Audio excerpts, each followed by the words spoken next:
Recently, I got asked the question of why should you build a custom keyboard? And my answer to it was acoustics. Being able to achieve the different sounds that you want on the custom keyboard is the main reason of why I'm building a keyboard. So in today's video, I'm basically gonna showcase how to achieve the different sound profiles that are popular or what I like to achieve most of the time. So here is the keyboard by Createkeebs, the Lumen Key 75. It comes pre-assembled and here's how it sounds right out of the box.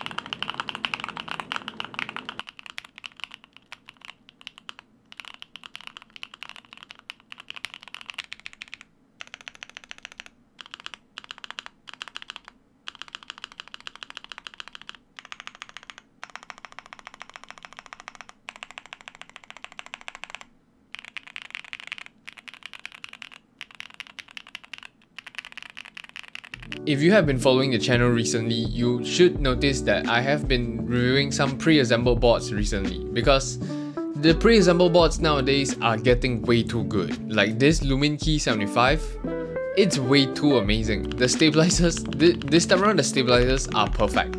You literally don't even need to touch it. Everything else is like amazing. The sound quality, the sound acoustics, I'm just speechless at this point.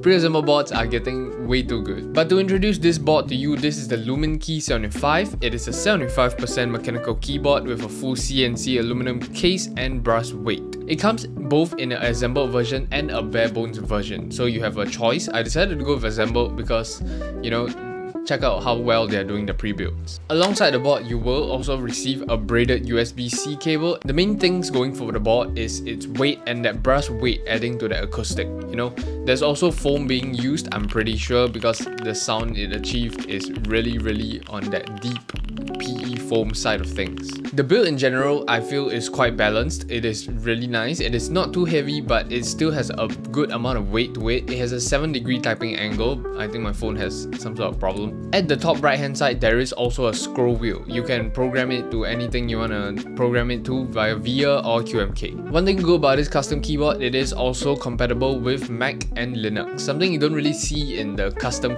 side of keyboards. Moving on to the keycaps, I believe these keycaps are designed by their partner company called Aloha Keeps. It is Android PVT double shot white on black. It's a really standard set. It's as clean as it gets. White on black is something that if you do not like it, you do not like it, but if you like it, it's banging as hell. As for the switches they're using the Gateron Baby Raccoon linear switches. I've never heard of this, but so far in the stock configuration for these switches, it's pretty good. It's quite smooth. I like myself a good linear, and this is somewhere up there.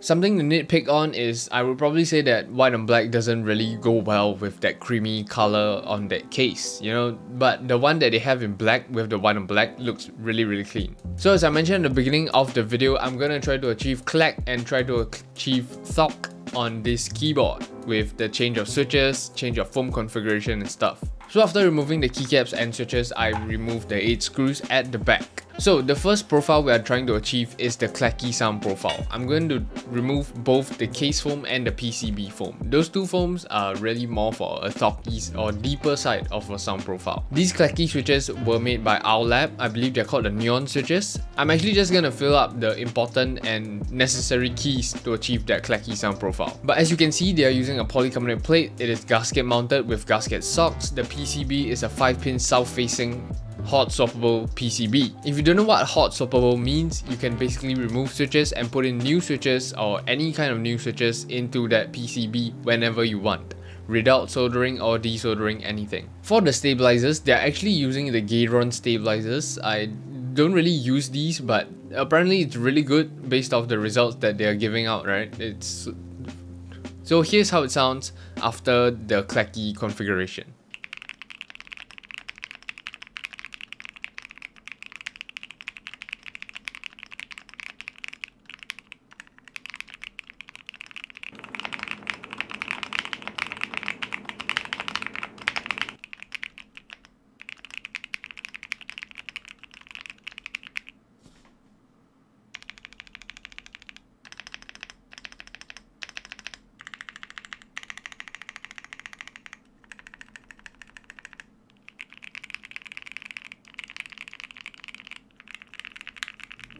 yeah, that is the clacky sound profile. I do gotta say that without the case foam and the PCB foam, it feels a little bit unstable. You know, the gasket mount feels a little bit unstable. Might have been myself not putting the board together properly, but we're gonna move on to the Thocky configuration. This one I'm really excited about because, as you can tell straight out of the box, the main personality and the main nature of the board is just a really deep sounding keyboard, the P sounding acoustic. So I believe the Thocky configuration will suit this keyboard really well. Similarly, I just removed all the switches and the keycaps and opened it up. I'm gonna reinstall the case foam and the PCB foam. Basically, if you want a Thocky sound profile board, you just stuff foam into your keyboard. Just make sure you're using all the provided foam and use some Thocky switches. The switches I'll be going with today is the Gazoo Boba U4Ts. They are basically the Thockiest switches that I own currently and the Thockiest switches that I know of. They are a tactile switch and I have lubed and filmed this. So here's how it sounds in that Thocky deep configuration.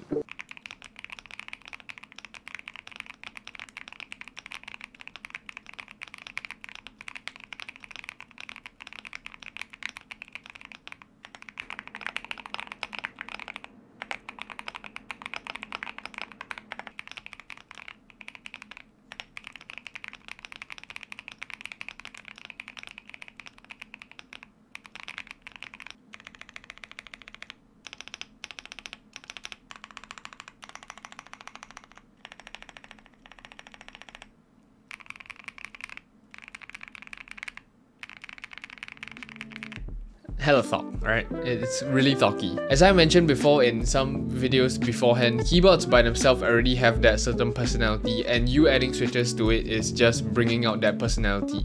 So this keyboard itself, the Lumen Key 75, comes in a really deep and really foamy sounding kind of board. You know, it achieves that Thocky, poppy sound profile. So if you throw in some really deep sounding switches or really Thocky sounding switches, you will achieve something really deep, which I know some of you really enjoy. So yeah, this has been the Lumen Key 75. I honestly give this keyboard a 10 out of 10. I mean, there's nothing much to complain about it. The keycaps come with it are double shot PBT, very good. The switches that came with it are really smooth. The stabilizers are perfect, literally didn't even have to lube it. The pre-assembled configuration is just amazing. I'm just speechless, you know. There's nothing much to say about this board. Although it is a little bit pricey, you know, above that $200 mark is what we consider pricey. This board itself, I believe, is something I would recommend to most beginners actually, because of how simple and how good it is right out of the box. This is a really good way to get beginners into the hobby, to just hear or just feel that premium sound at a pre-assembled condition. So yeah, if you guys are interested, go check it out. And also, thank you so much for 70k. We are about 30k more away from 100k, you know. Maybe we will hit it at the end of the year, hopefully. I can't wait for that. It has been an absolute journey, you know. If you enjoyed this video, click like. If you are new to this channel, subscribe. Subscription is free, so if you guys enjoyed this video, you can subscribe. I'll be posting more. And I'll see you guys in the next one. Peace. Also, next week, I don't think there'll be a video because I'll be in Japan.